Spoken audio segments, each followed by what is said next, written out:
Hello Sagittarius friends, I'm Annie Botticelli and welcome to my video, Sagittarius September 2020 Must Knows.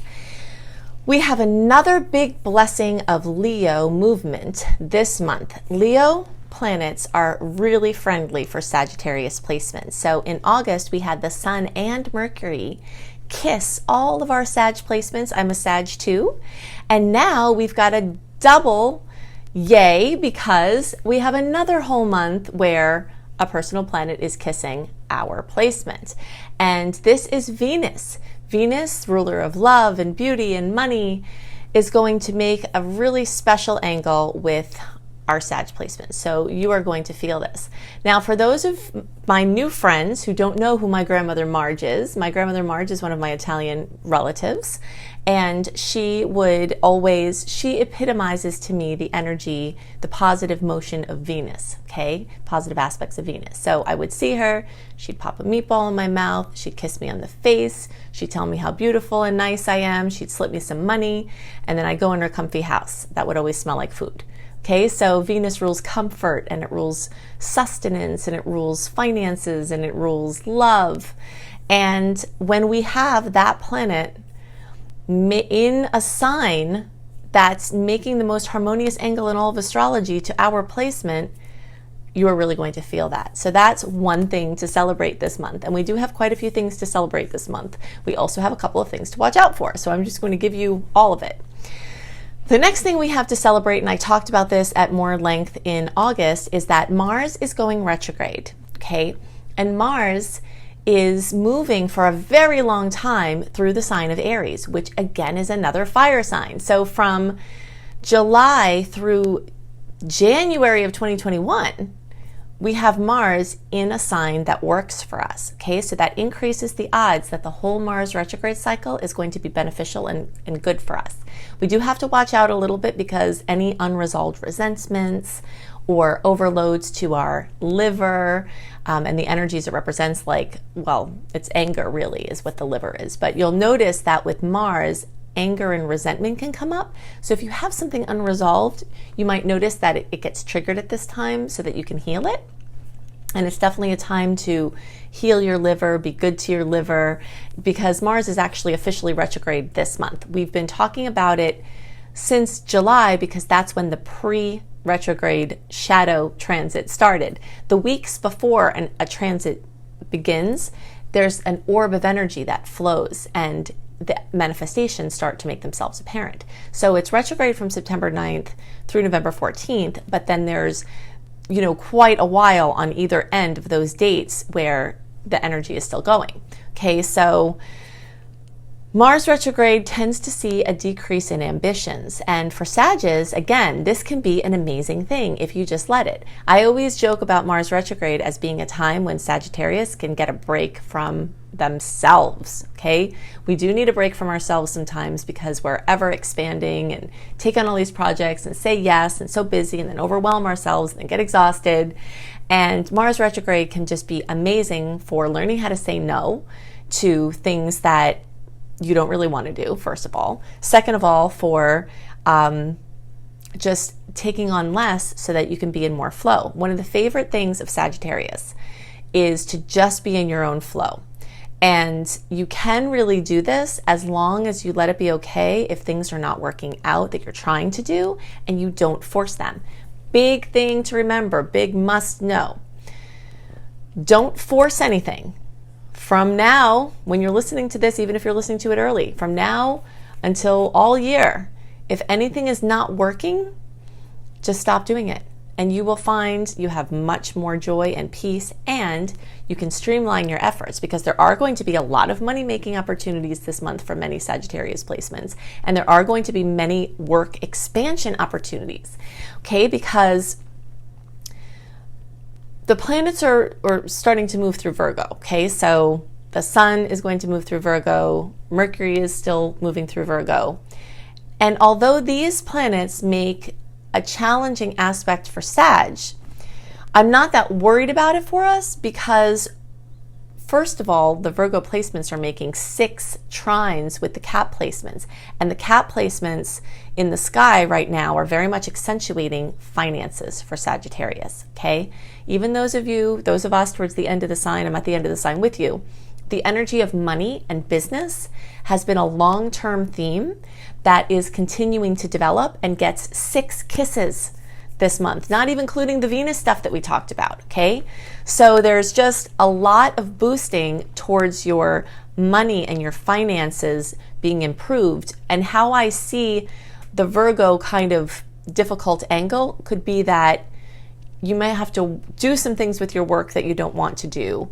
You might be getting lazy because Mars is going in retrograde and you have to follow through with certain things and it could be annoying. Or you may have an opportunity that you know you have to do and you'd really rather be resting or traveling if that's allowed at that time or whatever. So, you know, the challenging angle can more come from just being a nuisance and having to like buckle down and stay focused and disciplined, which isn't always easy for Sag, rather than like something not good. You know, it's just sort of, we'll call it annoying, right? It puts pressure to kind of rein everything in. But we've really been in the whole year of 2020, this time for Sages to pay off debt, rein in spending, and deal with anything that has to do with like credit and taxes and getting all those things organized. So you might see that you have some positive bumps from the aspects that are occurring, because it's time to clean some things up in your life, basically. Okay, so I'm calling the theme of this month the big cleanup, because Virgo organizes things and it cleans things up, it straightens it out and gets it, you know, makes systems. And so all of the sort of Sag excess that has been flowing around you that could be interfering with your life and your concentration and your peace, it's a time to clean some of those things up. And a lot of the big cleanup items have to do with some specific areas. One has to do with your money and finances.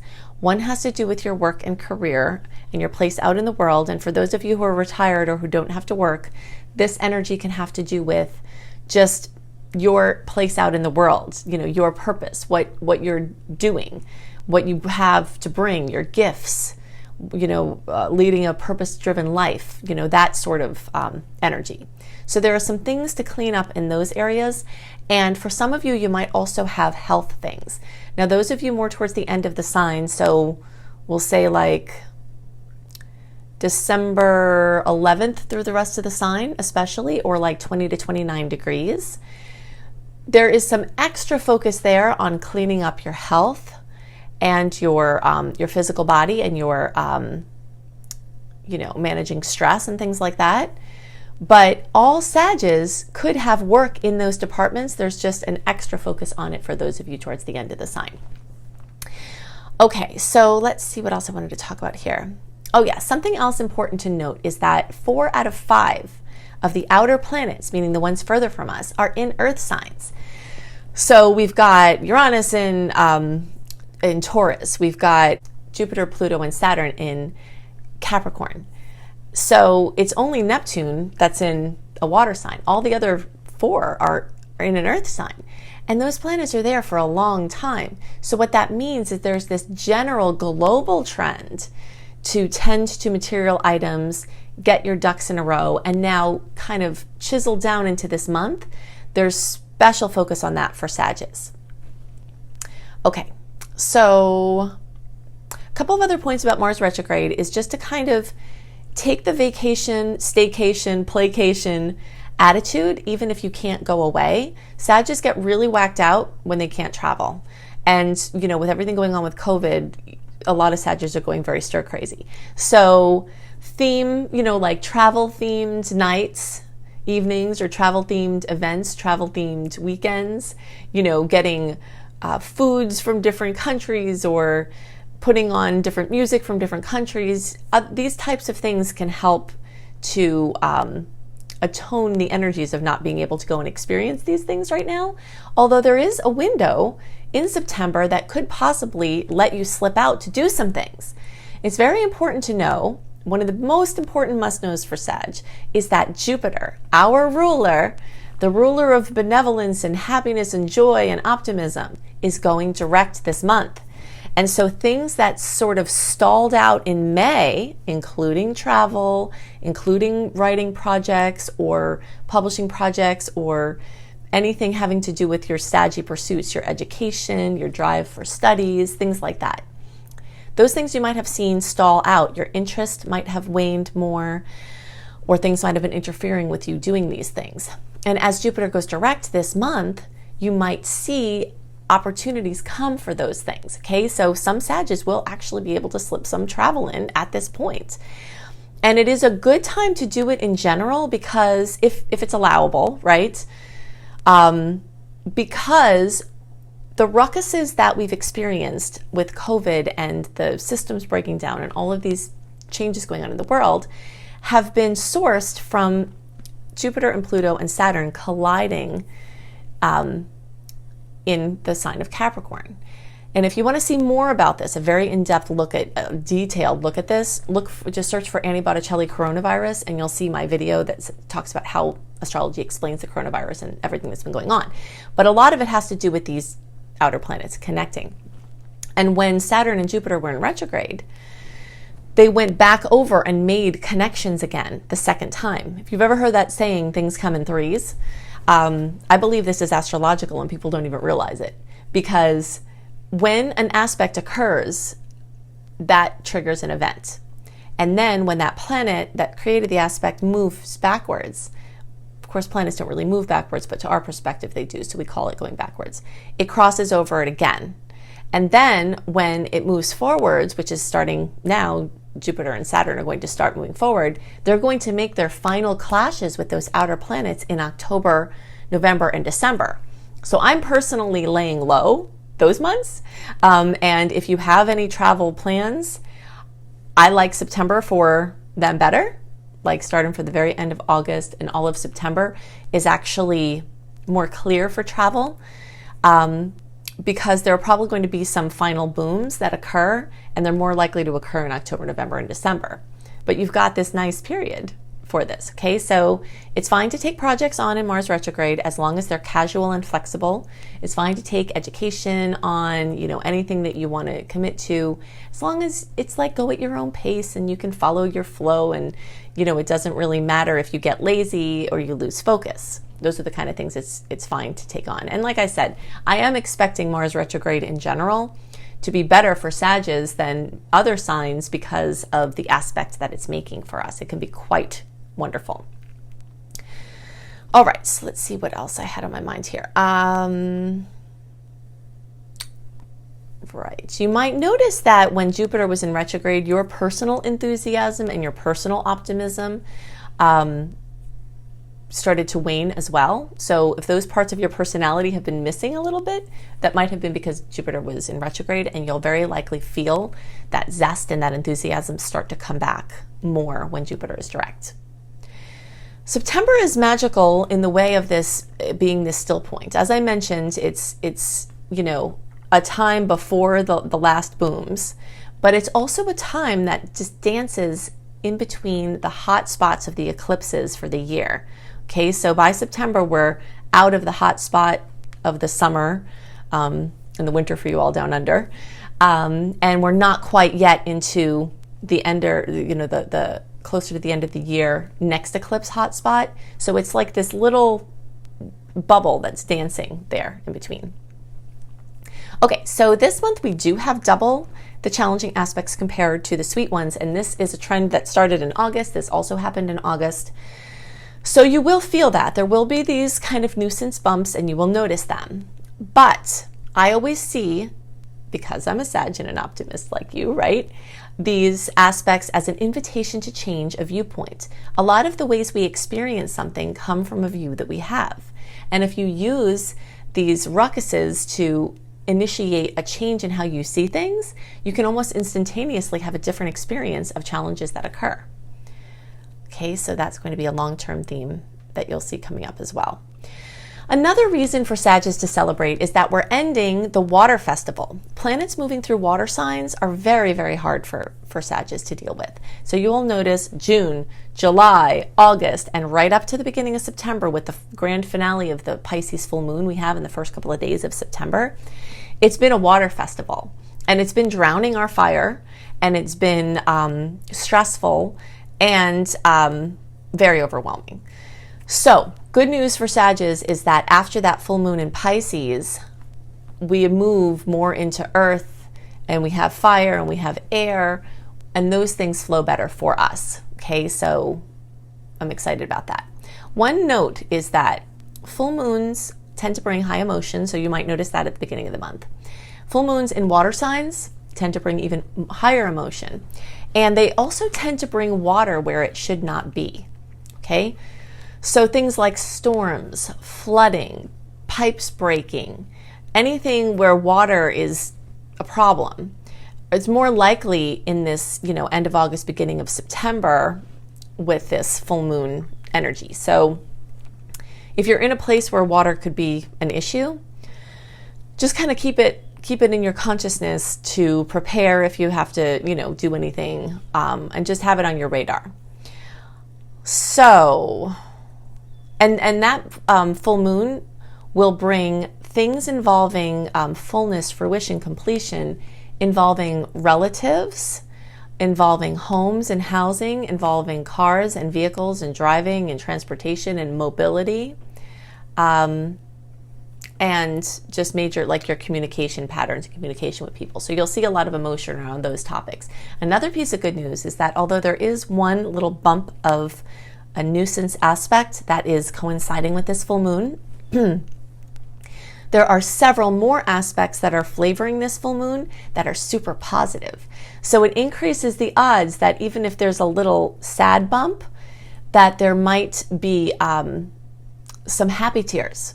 You might see some things come to fruition in a really major way that make you smile. And this whole month can be full of material things gelling in a major way, things that you've worked on.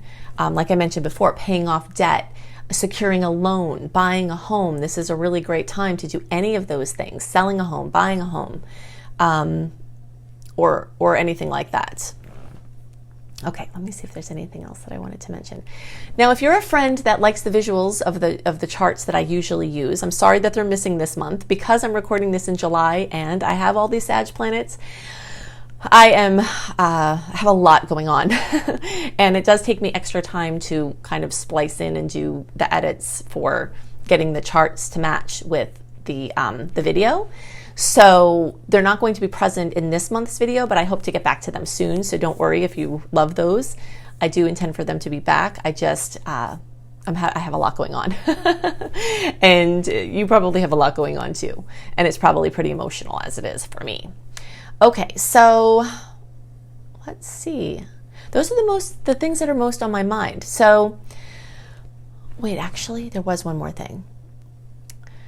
There are 6 aspects this month that are called inconjunct or quincunx. Okay, so we have 6 of these beautiful Earth trines, and we have the trining going on with Venus with our placements. We also have these 6 awkward aspects. And so that baby giraffe analogy that I used in the August video, where I'm talking about how August is like finding a new normal and finding your footing, September is an extension of that. Okay, so you'll see this is about finding your new normal, about finding the world's new normal, about finding your footing. And what this angle can create sometimes is doubt. Okay, it can cast doubt on things. So because I'm an optimist, which is a typical Sag way of looking at things, I view doubt as a gift from the universe. And so you can imagine that these 6 aspects may give you 6 gifts from the universe, because if some doubt comes in, it shows you what you have to shore up, and it shows you where you may have to change some direction because of something that's not working, or change your viewpoint, as we talked about before. So if you have doubt come up, I'm putting out there the energy of this work by Byron Katie called The Work. So you can look up Byron Katie, The Work, and she's got this amazing procedure to help people it's inner work that I always talk about, right? It like clears up your inner space, which helps you to have different experiences of the outer planets and the inner planets. So she has people ask, is it even true? So if you have something bothering you or something, a viewpoint that's plaguing you, you ask yourself this question, is it even true? This can help to set in motion this peeling away of these layers of this subjective reality that are not serving you, okay? And this energy of this 150-degree angle, this quincunx, which is as awkward as that word sounds, can also come in the form of a person. Like the Tasmanian devil, the Looney Tunes Tasmanian devil is what I'm liking this to, because sometimes aspects or planetary energies will come in the form of a personality and a person that comes in where they step into a situation and chaos comes around them. And that may be you also. You know, you might find that you have more drama around you than you want. And so back to this topic that I talked about this month, of this month being the big cleanup, there may be certain emotional or inner things to clear up to help you have more centeredness to your energy field.